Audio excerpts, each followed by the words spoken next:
Eh bien, bonjour à tous. Merci de nous rejoindre pour cette heure de philosophie dans ma cuisine. Je m'appelle Philippe Sand, je suis consultant en management et avec mes partenaires de SenseMakers, nous organisons depuis déjà plusieurs semaines ces séances de philosophie abordable. J'ai le très grand plaisir aujourd'hui d'accueillir Anne Pémira. Je vais vous présenter Anne dans un instant. Anne, bienvenue et merci de nous consacrer une heure de ton temps pour un sujet qui, je le sais, intéresse tout le monde parce que nous y sommes tous confrontés, nous y avons tous été confrontés, celui de l'éducation. Deux ou trois petites choses relatives à l'intendance de l'heure que nous passons ensemble. Donc, vous nous avez rejoints, et merci encore à ceux qui l'ont fait sur Zoom ou sur Facebook Live. Et vous avez sur ces deux canaux la possibilité de poser des questions en direct que je communiquerai à Anne de votre part et auxquelles nous essaierons de répondre dans le courant de l'heure que nous passerons ensemble ou à la fin en fonction de la façon dont l'entretien se déroulera. Et donc, Anne, sans plus attendre, je voudrais dire quelques mots sur toi, mais surtout te poser une question qui me brûle les lèvres. Tu as fait HEC, brillamment, 15 ans de conseil, non moins brillamment, et un jour, tu as basculé vers ce job mystérieux, celui de coach parental. Alors, qu'est-ce que c'est qu'être coach parental et pourquoi t'es-tu soudainement dit « il faut que je devienne coach parental » ? Alors, très bonne question. Merci Philippe de me la poser. C'est vrai que souvent, ça interroge les personnes que je rencontre. Alors déjà, je voudrais te remercier de m'inviter à cette Kitchen Philosophie. J'apprécie beaucoup que tu m'aies proposé de venir. Et je salue tout le monde qui nous écoute ou nous écoutera aussi en replay après. Alors, effectivement, comment suis-je passée du conseil en entreprise au conseil en parentalité ? En fait, je suis devenue maman entre-temps. Et effectivement, alors que j'avais terminé mes études, je me suis lancée dans le conseil. J'ai commencé à trouver, après avoir eu mes deux enfants, enfin mes deux premiers enfants, j'ai commencé à trouver que ce n'était pas si simple d'être parent et que les enfants n'arrivaient visiblement pas avec le mode d'emploi. Et c'est à ce moment-là que j'ai commencé à m'intéresser à ces questions plus dans le détail, d'éducation, d'approche éducative, et que je me suis plongée dans le coaching parental, que j'ai d'abord appliqué à moi-même, à nous, à notre famille, à mes enfants. J'ai été très vite à la fois impressionnée par les résultats et je me suis passionnée pour le sujet. Et c'est comme ça que je me suis formée. Et j'ai décidé après de me lancer dans le coaching en parentalité. Et le coaching en parentalité, ça a l'air d'être un métier, puisque tu en as fait le tien.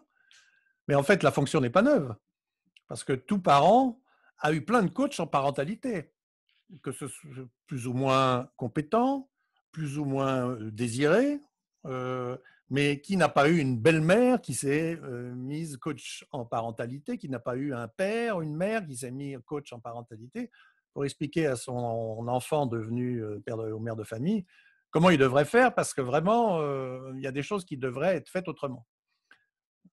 Donc, en fait, tu as embarqué sur un métier qui est tout neuf, mais qui, depuis des générations, aussi longtemps que l'homme est l'homme, existait. Alors, c'est sûr qu'on a toujours un entourage très disposé à donner ses conseils. Et je pense que, comme tu l'as évoqué, c'est vrai que ce n'est pas toujours des conseils que l'on a sollicités, qui ne viennent pas toujours au bon moment, peut-être pas toujours avec la forme, mais aussi et surtout, ce qu'il faut retenir, c'est que ce qui a marché avec un enfant ne marche pas forcément avec un autre. Et pourquoi justement un métier là-dessus ? C'est pour pouvoir bien comprendre les tempéraments d'enfants, pouvoir les décrypter, pouvoir proposer des solutions adapté à une famille et aux enfants. Et donc, c'est là où la belle-mère, la grand-mère, etc., ont pu vivre certaines choses, mais qui ne vont pas forcément marcher dans un autre environnement. Et puis aussi, j'imagine, l'œil extérieur, c'est-à-dire débarrasser du filtre affectif. Exactement, oui, tu fais bien de le mentionner, tout à fait. D'accord. Et puis, c'est vrai que c'est plus facile de discuter, je pense, avec quelqu'un de l'extérieur qui va avoir ce regard d'expert et comme tu dis, pas chargé d'affectif et qui va permettre d'aller beaucoup plus loin, voilà, et puis d'aider les parents vraiment à adopter des choses, peut-être des façons de faire un peu différentes. Alors, l'entreprise que tu as créée ou que tu diriges s'appelle Calmer Parenting. Le parent, d'accord, être un parent plus calme ou faire du parenting, je ne sais pas comment on pourrait le dire en le traduisant littéralement, plus calme. C'est déjà en soi un choix, parce qu'on pourrait mettre un autre adjectif avec parenting, effective parenting, je ne sais pas, d'autres adjectifs encore. Alors, est-ce que tu peux nous dire ce que c'est que cette école du calmer parenting et ce qu'elle prône, comment tu t'es inséré dedans, pourquoi c'est celle-là que tu as choisie? Puis il y en a d'autres peut-être. Oui, bien sûr, il y a plein d'autres approches. Moi, ce qui m'a plu dans cette approche de calmer parenting, et je reviendrai sur le nom, parce qu'effectivement, c'est toujours intéressant de comprendre aussi le nom, c'est que déjà, moi, je l'ai trouvée très efficace, mais aussi elle est très structurée, très claire. Ça ne part pas dans tous les sens, il y a un certain nombre de techniques dedans, il y a une cohérence dans ce qui est proposé. Et bien sûr, ce que j'apprécie aussi, c'est que tout ce qui est dedans, toutes les techniques sont à la fois respectueuses des parents et des valeurs des parents, et aussi, bien sûr, respectueuses des enfants. Ensuite, calmer parenting, en fait, tu l'as bien souligné, ça tourne autour du parent. Et pour moi, c'est très important parce qu'effectivement, l'enfant, par définition, est jeune, immature, etc. Et de lui-même, c'est difficile de changer, alors que c'est nous, adultes, nous, parents, qui pouvons changer pour aider l'enfant à changer. Donc, tout passe bien par le parent. Donc, c'est pour ça que c'est important qu'il y ait la notion de parent dans la méthode.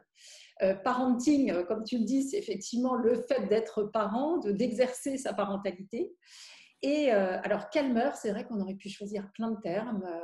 On aurait pu dire plus efficace, plus heureux, une parentalité plus heureuse, plus facile, plus tranquille, plus calme, etc. Ce qui revient quand même souvent, c'est le fait que quand il y a des tensions, ça se transforme en bruit en haut, donc plus calme, ça synthétisait assez bien finalement, en un mot, même s'il en aurait fallu sans doute beaucoup plus. Ce que je veux souligner aussi, c'est, pour ceux qui parlent anglais, calmer, ça veut dire plus calme. Donc finalement, ça veut dire pour une parentalité plus calme. Et pourquoi ça? Parce que l'idée, c'est de dire que ce ne sera jamais complètement calme, bien sûr. On est humain, des enfants, etc. Et c'est sûrement pas ce que tout parent cherche, quelque chose de tout tranquille, où il ne se passe jamais rien. Mais quand même, on vise plus calme. Et ça, je garantis à tout parent qui utilise l'approche que je propose qu'effectivement, ils gagneront en sérénité et en calme. D'accord. Alors, c'est une très bonne transition avec l'intitulé du sujet qu'on a choisi et que tu as surtout, toi, choisi. Car du calme à l'obéissance, le glissement sémantique est facile. Et on se dit, si le parenting est calmeur, c'est qu'il y a moins de bruit à la maison, c'est que les enfants sont plus obéissants. Et donc, on a atteint l'objectif. Et tout d'un coup, toi, tu as introduit une question dérangeante, et c'est pour ça qu'elle est intéressante. Oui, mais est-ce que des enfants trop obéissants ne font pas des adultes trop dociles? Et si je la poursuis, parce qu'on en a discuté, toi et moi, docile jusqu'à la servilité quand il s'agit, et abdiquant quand ils sont adultes et les circonstances de la vie sont difficiles, abdiquant valeurs, hurlant avec les loups, que sais-je encore. Alors, pourquoi ce sujet te tient-il à cœur et qu'est-ce que tu y mets? Alors, c'est un sujet que, effectivement, ça fait 15 ans que j'exerce et c'est un sujet qui revient tout le temps. En fait, l'obéissance, c'est ce qui va poser des problèmes. C'est-à-dire que quand un enfant n'écoute pas ses parents, ça donne des tensions, les parents élèvent la voix, etc. Et en même temps, pourquoi est-ce que aussi, il y a une deuxième raison, c'est qu'en fait, on n'est pas très à l'aise avec ce terme d'obéissance aujourd'hui. C'est-à-dire que pour beaucoup de parents, beaucoup de parents tiltent sur ce mot d'obéissance. Et effectivement, comme tu l'as dit, ils voient de la soumission, ils ne sont pas sûrs que ce soit ça qu'il faille pour leur enfant plus tard. Parce que finalement, ils ont peur effectivement que si leurs enfants sont très obéissants, et ben plus tard, ils vont écouter n'importe qui et ils risqueraient finalement de s'oublier, de ne pas penser à eux, à ce que vraiment ils veulent faire au fond d'eux, mais qu'ils le fassent parce qu'ils ont appris à le faire. Et donc, ben, les parents aujourd'hui sont un peu pris entre à la fois l'envie que les enfants écoutent, parce que sinon ils se répètent, etc., mais aussi cette peur que les enfants deviennent trop dociles plus tard. C'est pour ça, je pense que c'est vraiment un sujet central et que c'était intéressant de le discuter aujourd'hui. Mais c'est un sujet, ce débat, ce dilemme dans lequel sont les parents que tu rencontres, c'est un sujet générationnel, parce que ces parents-là, ils sont, je vais être un peu dans la simplification à outrance, ils sont 68 arts ou post-68 arts, ou, alors que les générations d'avant, l'obéissance était une vertu cardinale et on n'imaginait pas du tout qu'il pouvait y avoir un revers à la médaille de l'obéissance. C'était en soi un objectif magique, pur. Un enfant obéissant, c'était l'enfant parfait, vertueux et le Graal de tout parent. Donc aujourd'hui, on discute le fait que l'obéissance a ses revers. C'est quelque chose de totalement nouveau. Quand je dis nouveau, je ne parle pas des dernières années, je parle d'une génération. Donc, est-ce que toi, c'est aussi ta perception que c'est quelque chose qui est émergent avec la génération, on va dire, dont nous faisons partie ou dont les plus jeunes font un peu partie? Je pense que c'est un sujet qui est beaucoup plus, effectivement, enfin, qui est assez générationnel, qui était sans doute beaucoup moins discuté auparavant, où on voulait juste que les enfants écoutent et on se souciait effectivement pas trop d'eux, hein, et il y avait bien sûr des limites à tout ça. Mais ce qui est intéressant aujourd'hui, c'est qu'en fait, les parents ont du mal à se positionner par rapport à ça. Et finalement, derrière, qu'est-ce qu'il y a aussi? C'est qu'est-ce que je vais demander à mon enfant, qu'est-ce que je ne vais pas lui demander, jusqu'où je vais quand je veux lui demander quelque chose. Et c'est ça qui, je pense, voilà, est un peu au cœur de ce sujet de l'obéissance, la soumission, la docilité qu'on soulève aujourd'hui. Ok. Pour reprendre ces deux bornes, l'obéissance qui peut amener à la soumission et l'indépendance d'esprit qui peut amener à ce qu'on ne soit pas du tout calme, comment travailles-tu avec les parents pour essayer de trouver l'équilibre et quelle est ta définition à toi de cet équilibre? Alors, en fait, j'avais encore des consultations aujourd'hui, hein, et le sujet est revenu sur la table justement d'un parent qui me disait, en fait, il veut que son enfant l'écoute plus. Donc, et comme on avait en plus notre échange ce soir, j'ai dit, ah, bah, du coup, vous voulez qu'il soit plus obéissant.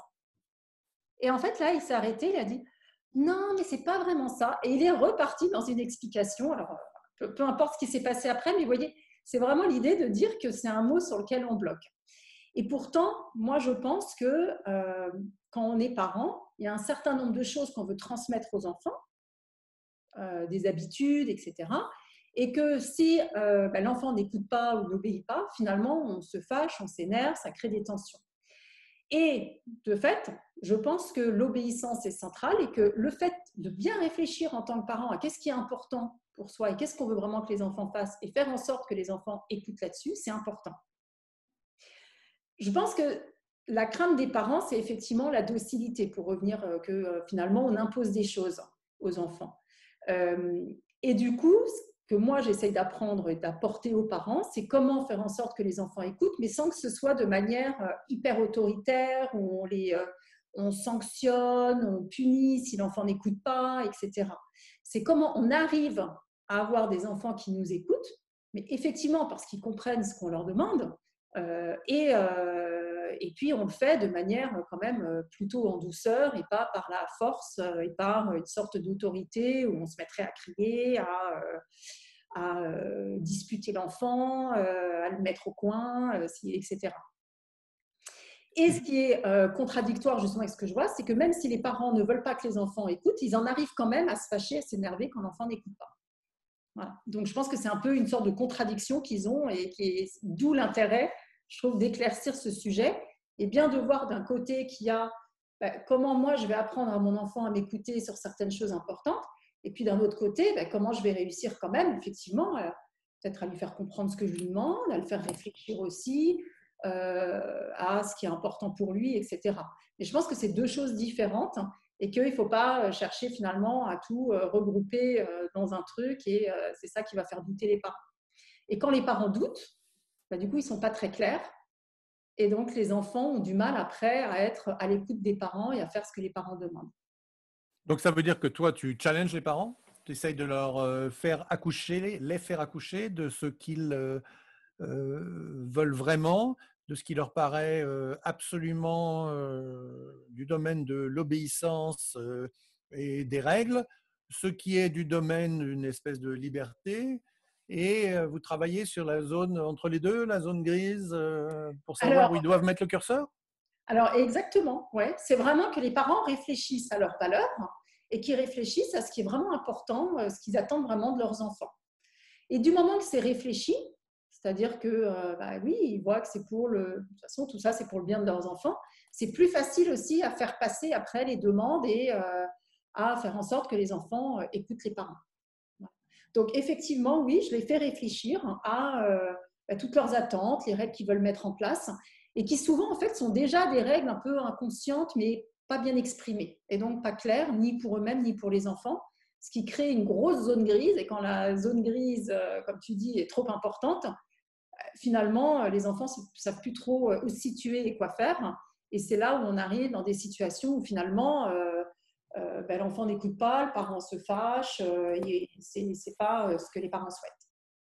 Est-ce que tu peux donner un ou deux exemples à propos des clients de ce que dans cette zone grise, je sais pas, un exemple d'un couple, d'un parent ou qui mettrait dans la zone, ça, il faut absolument qu'ils obéissent là-dessus, quelque chose qu'un autre couple mettrait dans la zone, tout ça n'a aucune importance, je m'en fous, ils font bien ce qu'ils veulent. Oui, ça peut être des choses comme, par exemple, le repas, typiquement. Oui, Il y a des parents pour qui c'est important que l'enfant soit là du début à la fin, qu'il ne bouge pas de table. Et puis pour d'autres parents, c'est si l'enfant part un peu avant la fin, c'est pas grave. S'il se lève pour aller chercher quelque chose, un jouet, c'est pas grave.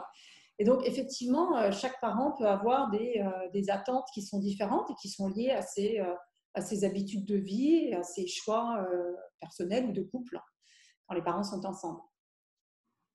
d'accord. Alors, on peut imaginer que si chacun, et nous sommes tous marqués par notre propre éducation, notre propre système de valeurs, au sein d'un même couple, pour prendre un schéma familial classique, tout le monde peut, enfin les deux parents, si, là aussi, pardon d'être très classique pour ceux qui m'écoutent, mais les deux parents peuvent se retrouver dans une situation où ils ne sont même pas tout à fait d'accord sur l'importance de rester à table jusqu'au bout. Alors, tu soulèves effectivement un très bon point et un point qui est fondamental aussi et que je gère avec les parents que j'accompagne. C'est que quand les parents, en fait, ne sont pas en phase, euh, en soi, c'est pas très grave, mais le problème, c'est quand l'enfant, du coup, est pris entre les deux et fait un peu comme il veut quand il veut, ce qui a le don d'énerver tout le monde. Euh, et aussi, c'est quand les parents ne sont pas d'accord, ils peuvent se contredire aussi devant l'enfant. Ce qui est pareil, très énervant pour celui qui se fait contredire devant son enfant.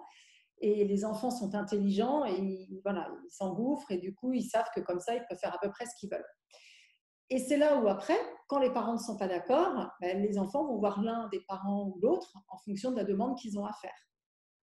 Ce qui va Donc pareil. en fait, tu fais Ça peut du... être, là, j'avais un couple de grands enfants.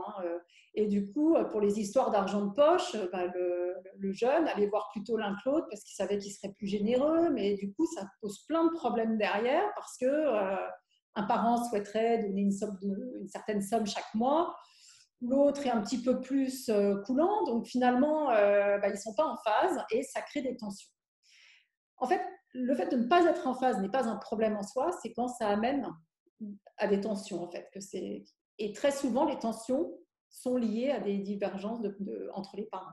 Et là, typiquement, sur l'argent de poche, c'était vraiment ça. Ça posait problème. Les parents m'ont amené comme une des difficultés qu'ils rencontraient avec leur enfant.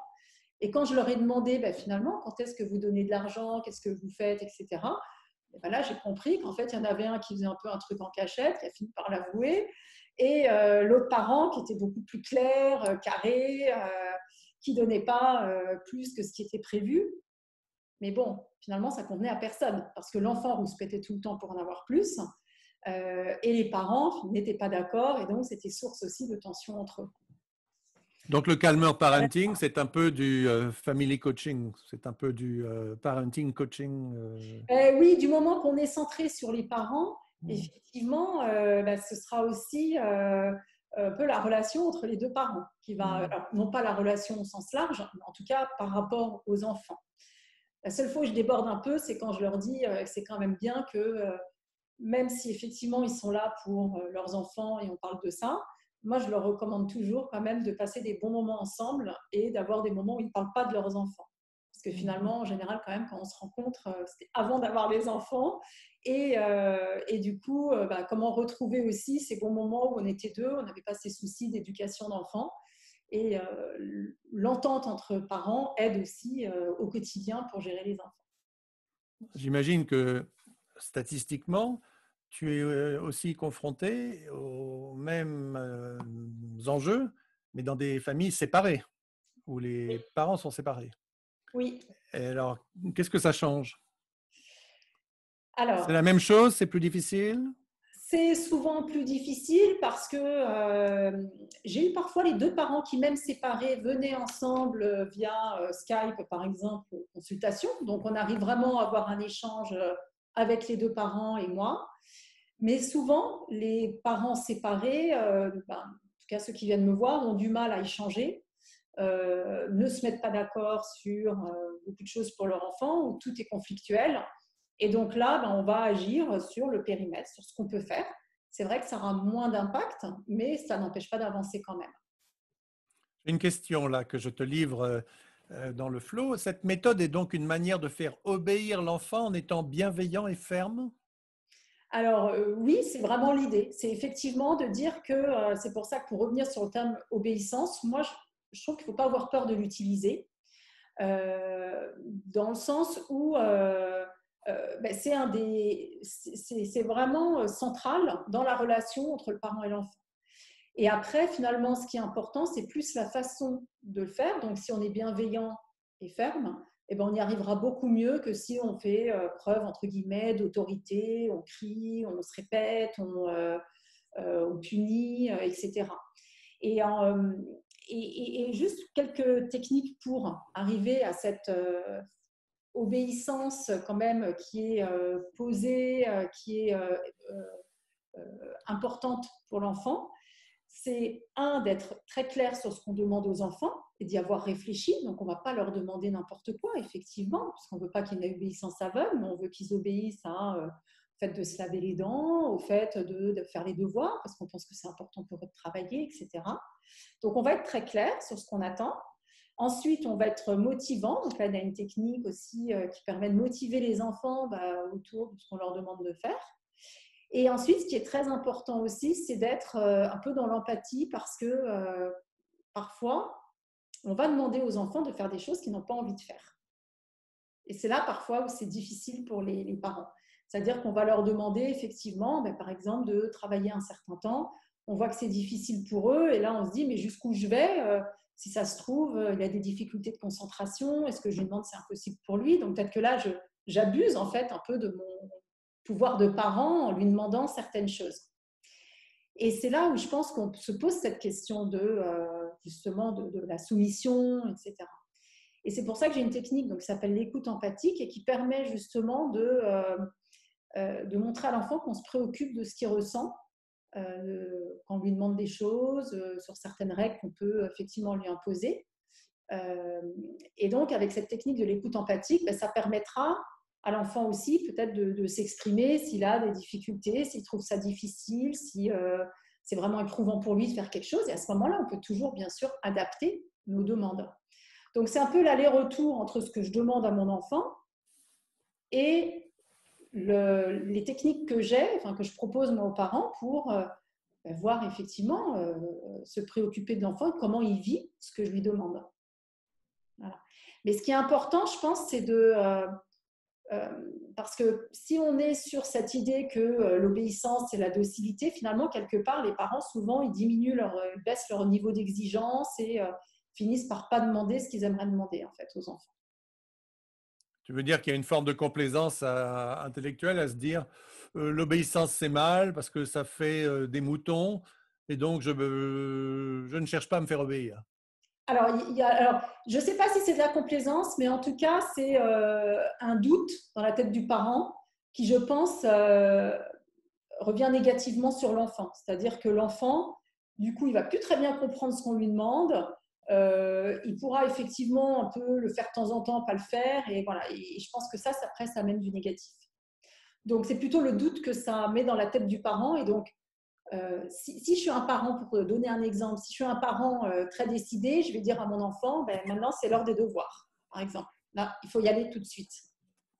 Si je suis un parent un peu qui doute, ou je ne sais pas trop où je me place, je vais dire, ah ben, tu vas faire tes devoirs, chérie? Hein. Vous voyez la différence? Enfin, c'est vraiment et en fait, comment moi, en tant que parent, j'ai les choses, comment je visionne tout ça, l'obéissance, mes attentes, aura un impact sur ma façon de communiquer à l'enfant et aura un impact du coup sur son comportement. Mais le problème, c'est que si je me dis tu fais tes devoirs, chérie, et que derrière, je veux vraiment qu'il les fasse, sinon moi je vais être inquiète après qu'il ne les ait pas fait. Et puis je vois que ça traîne parce que ma demande n'était pas très claire. Au bout d'un moment, je vais dire bah, attends là, tu n'as pas fait tes devoirs. Et je commence à être dans le reproche. Et donc, c'est ça que j'essaye d'éviter aux parents. C'est Ça plutôt c'est du reproche gentillet. oui, ça commence comme ça, mais après, tu imagines comme ça peut dégénérer. Mais attends, tu fais pas tes devoirs, mais ta maîtresse, elle va te gronder. Non, non, mais là, je veux que tu les fasses. Tu viendras pas manger tant que tu n'auras pas fait tes devoirs. Et puis alors là, c'est l'escalade. D'accord. Mais Donc, alors, voilà. L'idée, c'est de trouver justement, de dire, soyons clairs sur ce qu'on veut des enfants, sur l'obéissance qu'on attend des enfants, exprimons-le clairement, plutôt que d'être dans une sorte d'entre-deux qui amène le flou, le doute, l'incertitude et finalement l'enfant qui fait un petit peu ce qu'il veut, mais le parent qui n'est pas content à la fin. donc est-ce qu'on pourrait dire avec d'autres mots que ce que tu préconises aux parents, et je le dis de façon un peu plus provocatrice, c'est euh, est-ce que vous avez demandé à vos enfants d'être un peu trop obéissants, pas tout à fait assez? C'est pas ça le sujet. Trompez-vous, mais trompez-vous avec persévérance et en étant sur la même ligne tous les deux.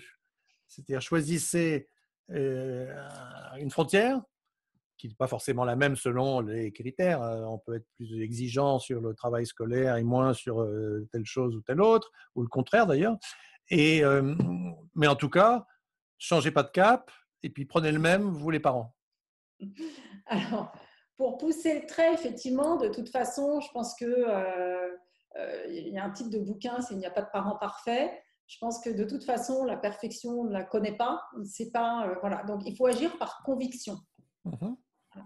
Mais à partir du moment où on a cette conviction et qu'on a réfléchi, je pense que oui, le fait de persévérer, c'est aussi, voilà, c'est de toute façon, on choisit, on fait tous des choix à un moment, donc c'est aussi faire des choix sur ce qu'on va demander à nos enfants. Voilà. Donc, oui, c'est effectivement, je conseille aux parents de se mettre d'accord, de réfléchir à ce qu'ils veulent. Et après, quand même, la petite nuance par rapport à ce que tu dis, c'est quand même d'être suffisamment proche des enfants pour, à un moment donné, peut-être ajuster si on voit que la voie qu'on a choisie ne fonctionne pas, bien sûr. Est-ce qu'au sein d'un même foyer, il y a parfois des tempéraments extrêmement différents chez les enfants et donc des propensions à l'obédience qui ne sont pas les mêmes, des réactions à l'autorité par l'enfant lui-même qui ne sont pas les mêmes, certains qui veulent obéir pour plaire aux parents, d'autres qui tout jeunes désobéissent pour s'affirmer ou parce qu'ils ont un tempérament plus indépendant ou que sais-je encore. Comment gérer cette difficulté, parce que c'en est une de mon vécu, au sein d'un même foyer, quand il y a manifestement des profils d'enfants très différents, Ouais.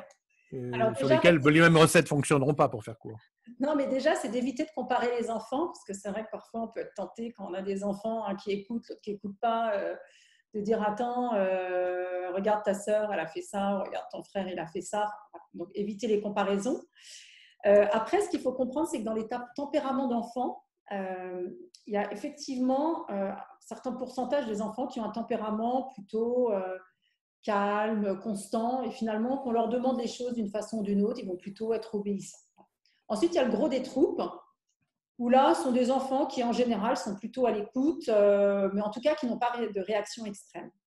Et puis, dans le dernier, ce serait peut-être un quart qu'on a aussi, ce sont les enfants qui sont plus difficiles à élever, où là, on trouve des enfants au tempérament plus vif, plus impulsif, plus intense, des enfants plus sensibles, où là, on a deux sous-catégories. Il y a les enfants que j'appelle les lents à se mettre en route. Donc, c'est un tempérament qui fait que si je demande, par exemple, mon enfant est en train de jouer, puis je lui dis il faut passer à table maintenant, il va me dire oui, oui. Mais en fait, il ne va pas venir. Et il y a les enfants plus impulsifs, donc toujours dans cette catégorie, où je vais aller lui dire il faut passer à table, et il va me dire j'ai pas envie, pourquoi je devrais venir, et qui va être tout de suite dans l'opposition. Voilà. Et donc, effectivement, si on a un enfant qui a plutôt le tempérament calme au milieu et un qui est plutôt du côté des enfants plus impulsifs, on peut avoir sur une même demande des réactions très différentes. Ce qui soulève beaucoup d'incompréhension, effectivement, de la part des parents qui ont des enfants comme ça, au tempérament différent. Et moi, en fait, ce que je propose, c'est justement une approche qui va finalement réunir un peu tout ce petit monde et qui va fonctionner avec l'ensemble de ces enfants. OK. Si on revient à notre, ou si on quitte un peu le foyer avec des parents et des enfants, et qu'on fait grandir ces enfants, pour arriver à l'autre terme de notre question, puisqu'on dit, est-ce que des enfants obéissants risquent de faire des parents, enfin des adultes, parce que c'est bien de ça l'idée, trop dociles? Deux questions pour toi. Qu'est-ce que c'est qu'un adulte trop docile dans la définition qu'on pourrait lui donner? Et deuxièmement, pour accréditer ça, tu as 15 ans de pratique, donc tu as certainement travaillé avec des familles, avec des enfants qui étaient plus des bébés et qui sont donc aujourd'hui eux-mêmes des jeunes adultes. Donc à la lumière de ça et puis d'autres éclairages, qu'est-ce qu'un adulte docile, entre parenthèses trop docile? Alors, déjà, juste par rapport au recul, effectivement, qu'on a sur l'approche que je propose, il y a effectivement mes 15 ans de pratique, mais l'approche Calmer Parenting existe depuis 40 ans. Elle a été développée par Noël Janice Norton, qui est une américaine basée à Londres. Et donc, moi-même, j'ai travaillé à Londres, j'ai habité et travaillé là-bas. J'ai déjà vu, effectivement, j'ai eu l'occasion de voir des adultes qui eux-mêmes, dont les parents avaient utilisé l'approche et qui eux-mêmes maintenant étaient jeunes parents. Donc, on a quand même un certain recul, effectivement, par rapport à cette approche. Après, j'ai aussi mes enfants, mon aîné a 20 ans, ma plus jeune a 8 ans. Et donc, donc ça, c'est pour montrer qu'on a quand même un certain recul par rapport à l'approche. Je pense que c'est important. Après, sur le sujet de qu'est-ce qu'un adulte trop docile, qui est la question que tu me posais à la fin, c'est effectivement la crainte qu'ont les parents. Et c'est l'idée que finalement, on va se laisser influencer par des personnes qui vont être bienveillantes ou non. Alors, plutôt, on a peur de celles qui ne sont pas bienveillantes et qui vont faire effectivement à notre enfant, une fois qu'il sera adulte, des choses que finalement, de lui-même, il n'aurait pas faites. Et ça, c'est vrai que c'est quand même une grande peur chez les parents. Et ça se manifeste effectivement donc dans le fait de l'obéissance, mais aussi des influences avec les camarades de classe, etc., où les parents sont aussi souvent assez attentifs en disant est-ce que mon enfant il est plutôt suiveur ou est-ce qu'il est plutôt un peu leader, et tout ça, ça leur fait aussi se poser pas mal de questions avec en trame de fond cette idée un peu de docilité et puis ce qui est corrélé de liberté et de liberté d'opinion et de faire ce qui est vraiment bien pour l'enfant qui deviendra adulte ou pas. Et parce que si on exacerbe ce trait-là, la question qu'on peut se poser est que les gens comme toi ou moi, on s'est sûrement tous posé un jour. Moi, je sais que je me la suis posée souvent. Si j'avais été un jeune adulte en 1940, qu'est-ce que j'aurais fait de ma vie? Ou si j'avais été dans l'expérience de Milgram, dont on peut peut-être dire un mot pour nos auditeurs, qu'est-ce que j'aurais fait? On peut rappeler que c'est l'expérience d'un psychologue américain qui, sous couvert de mesurer la capacité mémorielle de ses contemporains, faisait en fait un test sur la docilité, puisque quand des comparses qui ne répondaient pas bien aux questions étaient punis, ils étaient punis par l'envoi d'une décharge électrique, et 62% des cobayes ont envoyé la décharge électrique maximum, celle auquel l'acteur qui joue le faux puni implore qu'elle s'arrête et pousse des hurlements comme s'il était torturé dans des geôles d'un tyran sanguinaire. C'est troublant, parce que si c'est ça être docile, si c'est faire partie des 62% et non pas des 38 qui ont dit j'arrête cette connerie, il est hors de question que j'inflige des tortures à un gars que je ne connais pas, cette perspective fait peur. Donc, est-ce que c'est vu aussi comme ça, c'est-à-dire au-delà de ce qui peut se faire entraîner par un chef de bande en troisième, ou est-ce qu'il peut aller piquer, j'allais dire chez le disquaire, mais ça n'existe plus, mais est-ce qu'il peut aller piquer des bons?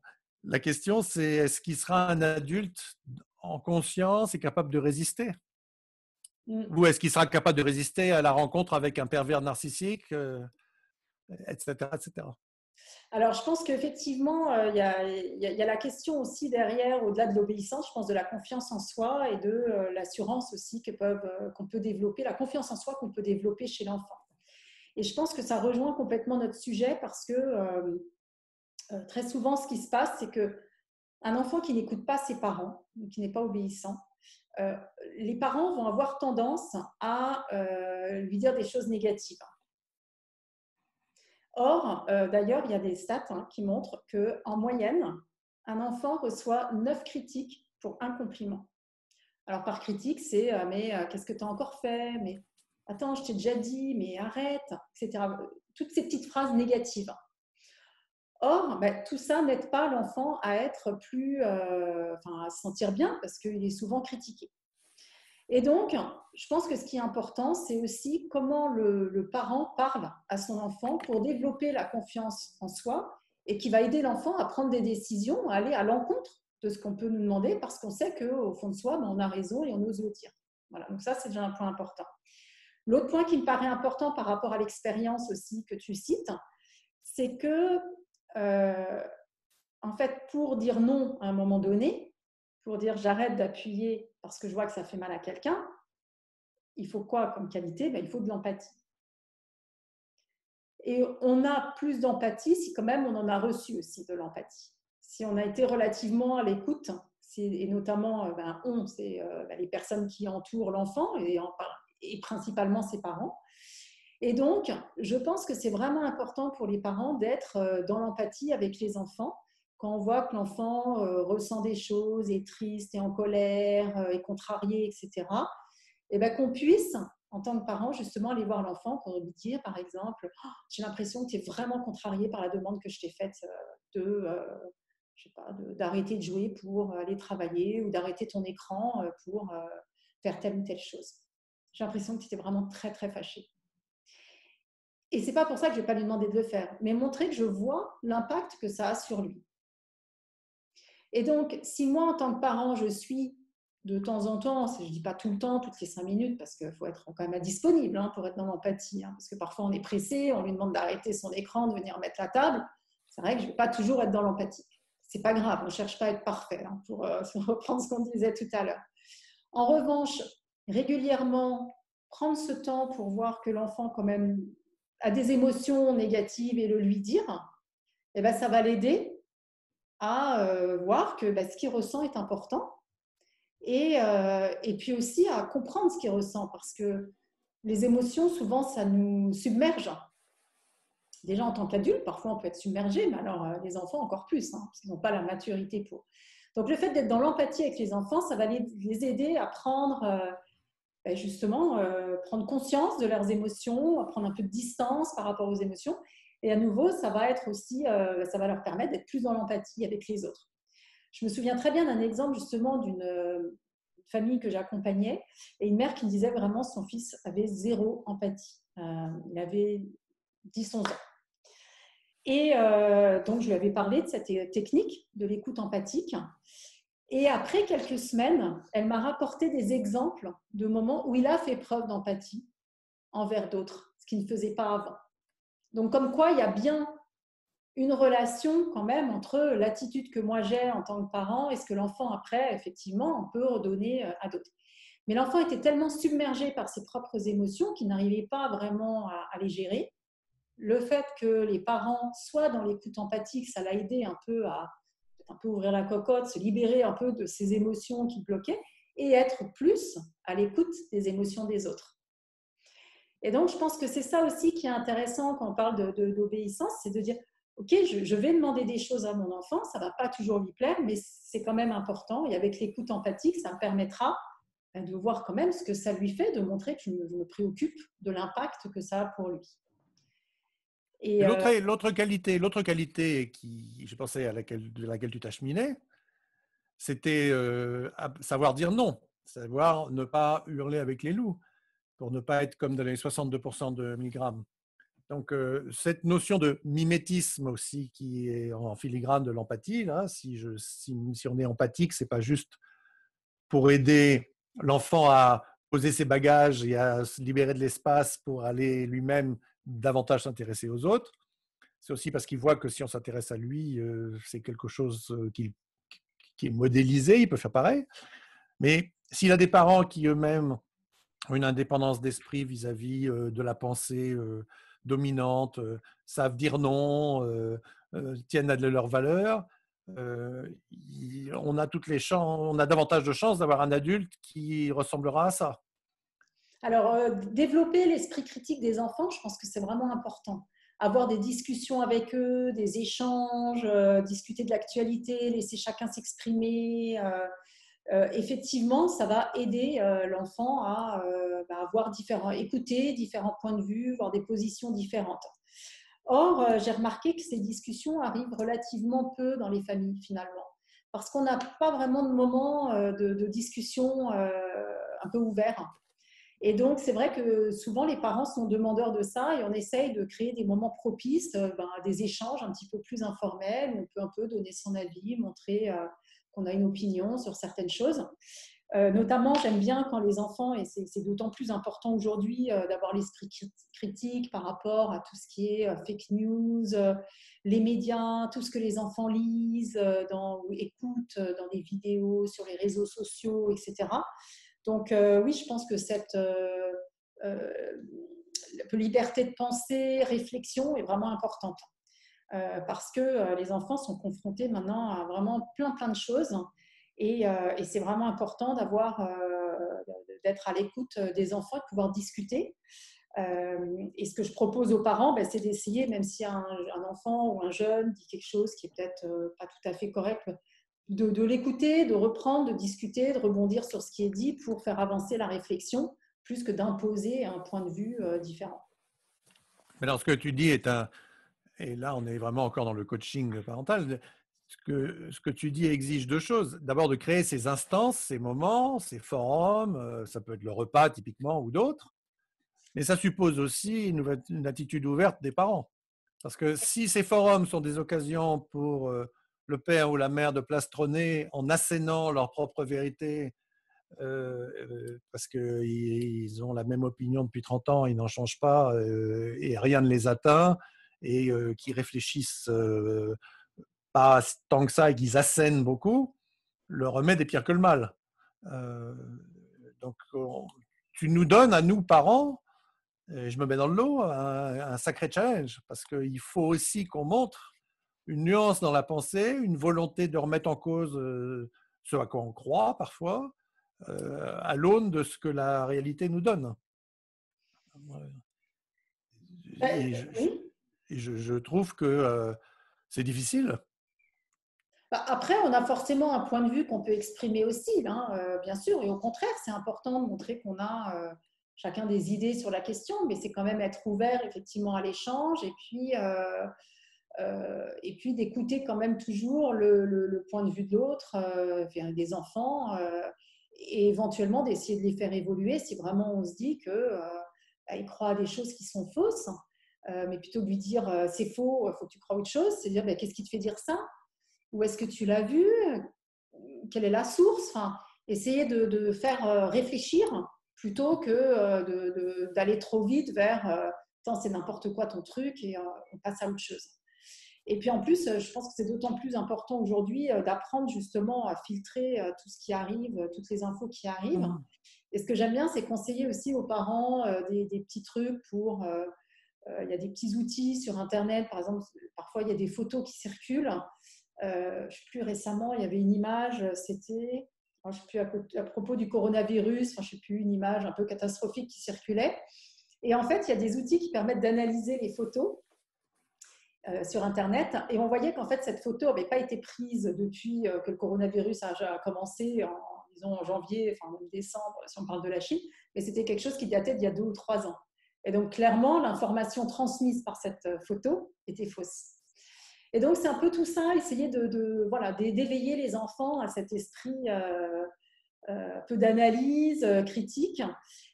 Et ça, on peut le faire si on n'est pas dans les tensions permanentes avec les enfants. Enfin, pour revenir à notre sujet d'obéissance, si on n'est pas tout le temps en train à table, typiquement, tu disais, c'est vrai qu'à la table, mais si on est là à dire, attends, tiens-toi bien, attends, t'as pas mangé de ci, hein, on va pas beaucoup discuter. Hein.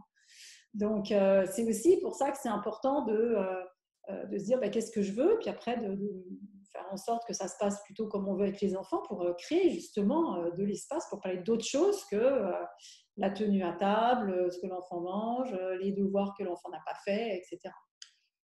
Quid de l'âge? Parce que on est parent, alors on est parent toute sa vie, mais on est parent de la naissance de l'enfant. Au moment où il quitte le foyer, on va prendre cette approximation-là, même s'il y a beaucoup de tanguy, comme on sait. Et l'époque qui s'annonce risque d'en créer davantage encore. Mais est-ce que tu vois des espèces de tranches d'âge où la relation à l'obéissance doit être différente? Non, je pense qu'il faut laisser de plus en plus d'autonomie et d'indépendance aux enfants. Donc l'obéissance va être sur un périmètre effectivement sans doute plus réduit avec un jeune qui habite toujours à la maison à 18 ans qu'avec un enfant de 6 ans, hein, bien sûr.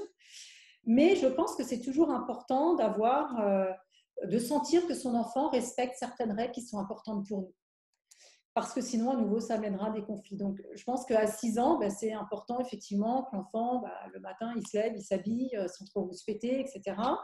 Mais de même, pour le jeune adulte qui habite à la maison, c'est important qu'il respecte certaines règles de la maison, comme ne pas faire de bruit après une certaine heure, comme, je ne sais pas, rentrer discrètement s'il arrive un peu tard. Voilà, donc tout ça derrière, ce que je dis, il y a effectivement un certain nombre d'attentes des parents et l'idée, c'est que l'enfant, qu'il ait 6 ans ou 18 ans, il respecte quand même ces attentes des parents. D'accord. Si tu as trouvé une recette pour que le jeune adulte sorte de son lit un peu plus tôt, je te suggère d'écrire un livre, ce sera ton best-seller sans aucun doute. On va frapper à sa porte. Oui, mais ça ne suffit pas toujours, crois-moi. Pour reprendre notre idée d'obéissance, Oui. quelle frontière verrais-tu entre le mot obéissance, qu'on peut parer d'un certain nombre de vertus qui sont celles que tu as décrites là, et le mot soumission qui en est le Oui. prurite, qui en est évidemment le stade auquel on ne veut pas aller, puisque soumission veut dire abdication d'un certain nombre de ses valeurs, de ses choix, abdication de la capacité à réfléchir, abdication de la capacité à dire non. Comment définis-tu ce qui distingue profondément ces deux mots, l'obéissance et la soumission?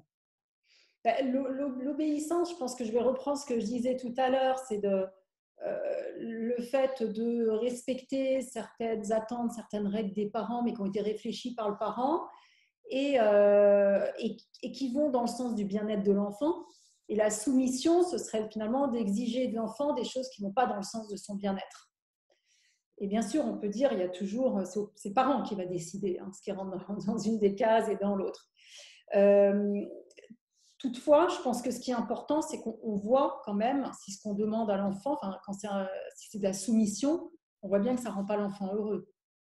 Et donc, le critère, c'est comme est-ce que j'ai un enfant heureux ou pas. Alors, comment on le voit? Effectivement, ce n'est pas toujours évident, parce que voilà, on les a tout le temps avec nous, donc on finit par considérer comme normale toute attitude de l'enfant. Déjà, c'est de s'assurer qu'on passe des bons moments avec lui, avoir des échanges. C'est aussi, et ça j'avais déjà fait le test avec pas mal d'enfants, j'ai demandé aux parents de le faire, c'est de leur montrer, même pour les plus jeunes, des petites images avec des petits smileys, genre comment te sens-tu aujourd'hui? Et même si un enfant ne sait pas lire, on va lui demander de nous montrer quel est le smiley qui correspond à son état d'esprit du moment. Et je sais que pour l'avoir fait plusieurs fois, même avec mes enfants, même quand ils ne savaient pas lire, ils me montraient en fait le smiley où en dessous c'était écrit heureux. Et je pense que c'est ça qu'il faut essayer d'avoir un peu en ligne de mire, c'est de se dire est-ce que mon enfant a l'air heureux? Et bon, il y a moi de trouver un peu en tant que parent les façons de finalement de trouver ça. Est-ce qu'il a l'air bien ou pas? Est-ce qu'il a l'air épanoui? Voilà. Et puis après, effectivement, derrière, c'est aussi accepter que moi, parent, je fais un certain nombre de choix pour mon enfant, mais j'ai a priori 20, 30, 40 ans d'expérience de plus que mon enfant, donc je me dis que je vais faire du mieux que je peux en tant que parent. Alors moi, je te suggère plus exactement une frontière de définition entre les deux mots. L'obéissance, c'est la règle à laquelle tu te soumets, enfin, tu souscris en présence de celui qui te l'a imposé ou qui te l'a. Mais quand il n'est pas là, tu continues de t'y conformer. La soumission, c'est par définition, tu observes la règle parce que tu y es soumis en présence de celui qui l'a édicté. Et dès qu'il a le dos tourné, tu fais le contraire et tu commences à t'aiguiller dans la nature.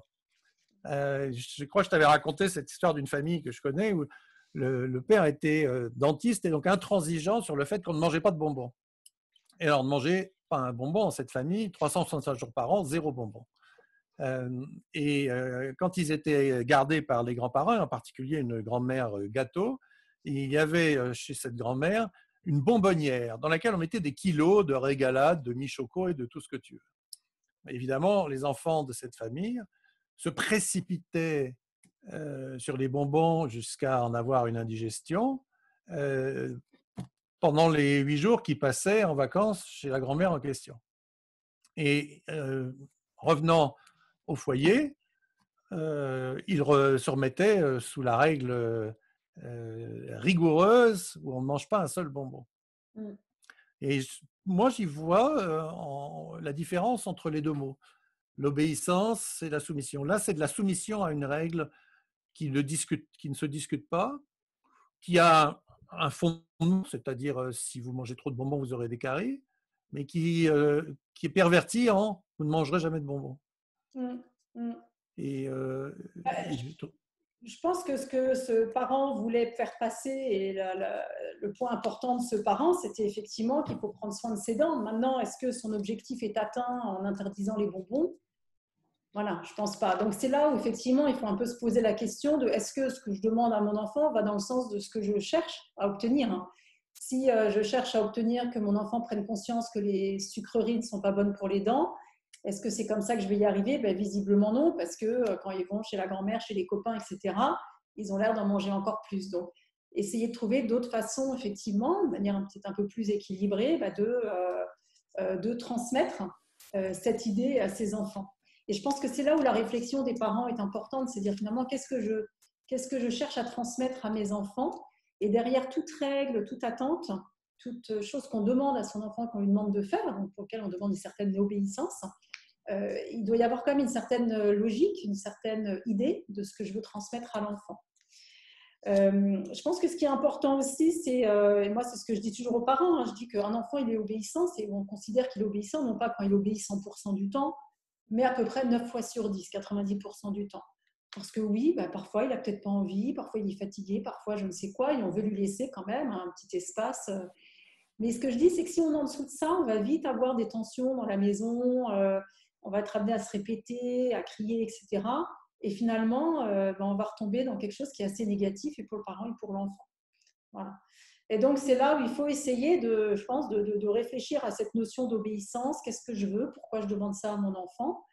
Et de le faire de la manière la plus réfléchie possible. Et quand c'est des choses où l'enfant vraiment refuse, se dit pourquoi est-ce qu'il refuse? Essayer de voir si c'est à cause de la façon dont on l'a demandé ou bien si on lui demande quelque chose qui est peut-être difficile, effectivement, pour lui. Ce qui concerne les bonbons dont je parle, ils n'avaient pas seulement le goût du sucré, ils avaient aussi le goût de l'interdit, qui était la meilleure façon de favoriser leur consommation à outrance dans les semaines de repos.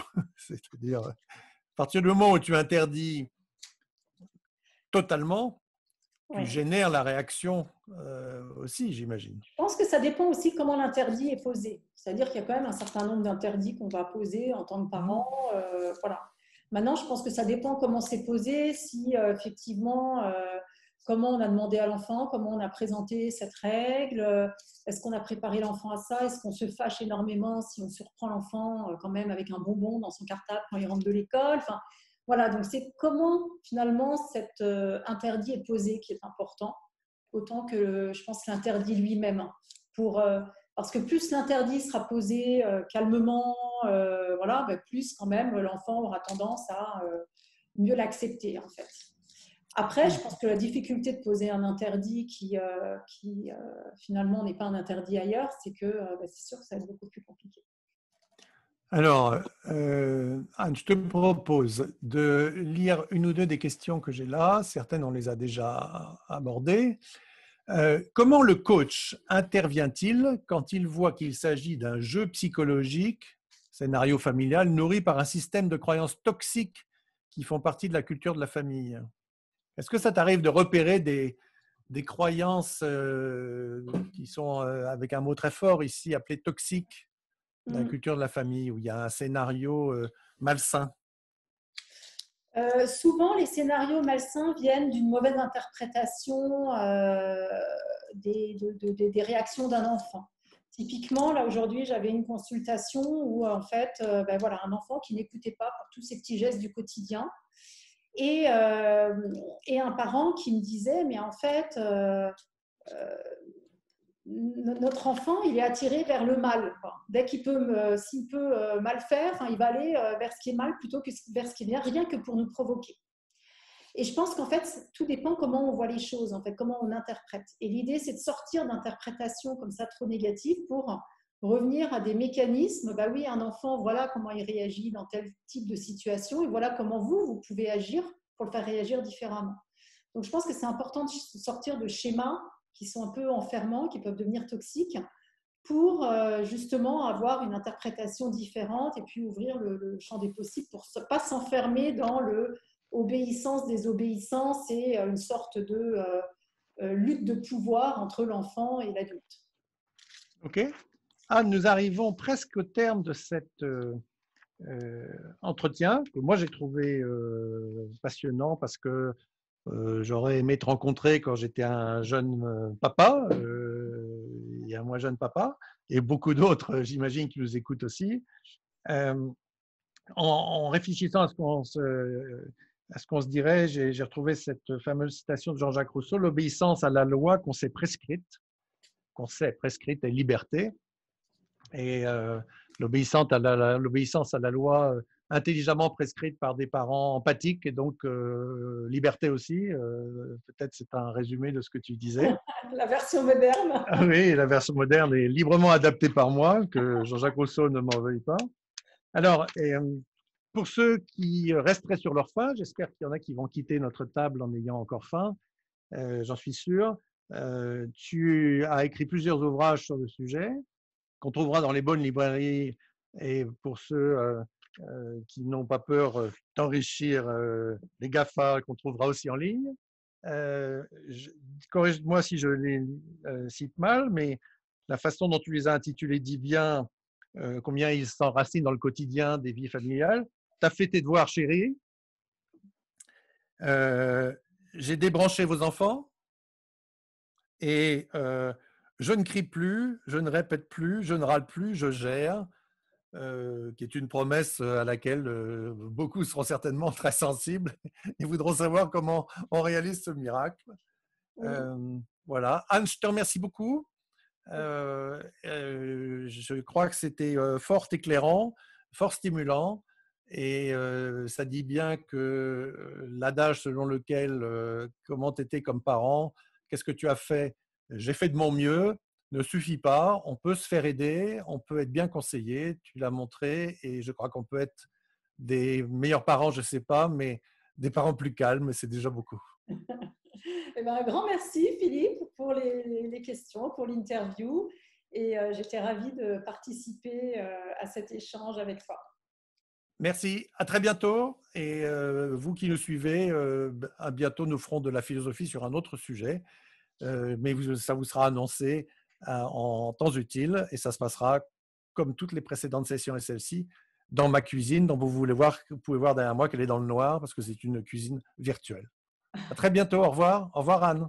Au revoir. Au revoir, Philippe.